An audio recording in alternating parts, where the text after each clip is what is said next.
Sir, സംസ്ഥാനത്തെ construction industry പൂർണ്ണമായും നിന്നു കിടക്കുകയാണ്. ബഹുമാനപ്പെട്ട പ്രതിപക്ഷ നേതാവിന്റെ ഒരു അടിയന്തര ഇടപെടൽ പ്രസ്തുത വിഷയത്തിൽ ഉണ്ടാവണമെന്ന് അഭ്യർത്ഥിക്കുകയാണ്. ഞാൻ ഒരു ഇടതുപക്ഷ പ്രവർത്തകനാണ്. വളരെ വർഷങ്ങളായ വിദ്യാർത്ഥി യുവജന സംഘടന പ്രവർത്തിച്ച ഒരാളാണ്.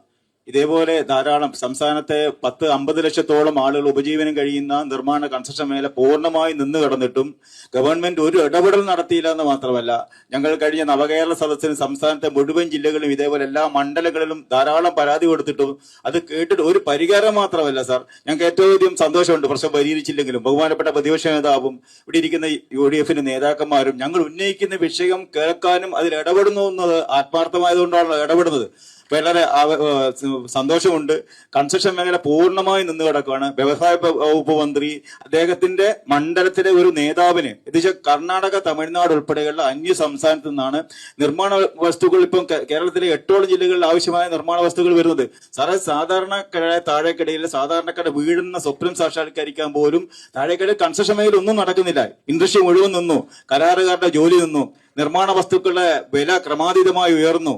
ഇത് വലിയ രൂപത്തിലേക്കുള്ള പ്രതിസന്ധി വെച്ചു. ടയർ ലോഡ് സോളിംഗ്, കൺസ്ട്രക്ഷൻ മേഖലയിലെ കോൺട്രാക്ടർമാർ, പെയിന്റ് കട ഉൾപ്പെടെയുള്ള വ്യാപാരി വ്യവസായ ഏകോപന സമിതി ഉൾപ്പെടെയുള്ള 20ഓളം സംഘടനകൾ ഞങ്ങൾ ചേർന്നുകൊണ്ട് സംസ്ഥാനത്തെ ഒരു ഐക്യ കോർഡിനേഷൻ ഉണ്ടാക്കിയിട്ടുണ്ട്. വലിയ പ്രക്ഷോഭം നടത്താനാണ് ഞങ്ങൾ തീരുമാനിച്ചത്. ബഹുമാന്യനായ പ്രതിപക്ഷ നേതാവിന്റെ ഭാഗത്തുനിന്നും ഈ വിഷയം പഠിക്കാനും ഒരു പെർ ഡേ 15 കോടി രൂപയാണ് അന്യസംസ്ഥാന സർക്കാർ ഈ മെറ്റീരിയൽ വരുന്നതിന്റെ ഭാഗമായി സംസ്ഥാന സർക്കാരിന്റെ റവന്യൂ വരുമാനം നഷ്ടപ്പെടുന്നത്. സംസ്ഥാന സർക്കാരിന്റെ ഖജനാവിലേക്ക് വരേണ്ട പെർ ഡേ 15 കോടി നഷ്ടപ്പെട്ടിട്ടും ബഹുമാനപ്പെട്ട വ്യവസായ വകുപ്പ് മന്ത്രിയോട് ഞങ്ങൾ ചോദിച്ചപ്പോൾ അദ്ദേഹം പറഞ്ഞു, സാർ അതുകൊണ്ട് സാർ കേൾക്കണം സാർ.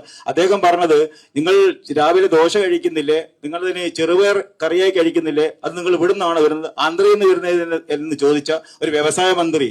അദ്ദേഹത്തിന്റെ കീഴിലുള്ള സ്ഥാപനങ്ങൾ ഞാൻ 486 മാറി. അപ്പോ 8,000-ഓളം 6,000 ഉണ്ടായ സ്ഥാപനം ഞാൻ അടച്ചുപൂട്ടിച്ചു എന്ന് ഫേസ്ബുക്കിൽ പോസ്റ്റിട്ട ഒരുപക്ഷെ ലോകത്തിലെ ആദ്യത്തെ വ്യവസായ മന്ത്രി അദ്ദേഹമായിരിക്കും. അതുകൊണ്ട് ബഹുമാനീയ പ്രതിപക്ഷ നേതാവ് ഞങ്ങളുടെ ഈ മേഖലയിലെ വിഷയങ്ങൾ പഠിച്ചുകൊണ്ട് ഈ വിഷയത്തിൽ അടിയന്തര ഇടപെടൽ നടത്തണം എന്ന് അഭ്യർത്ഥിക്കുക.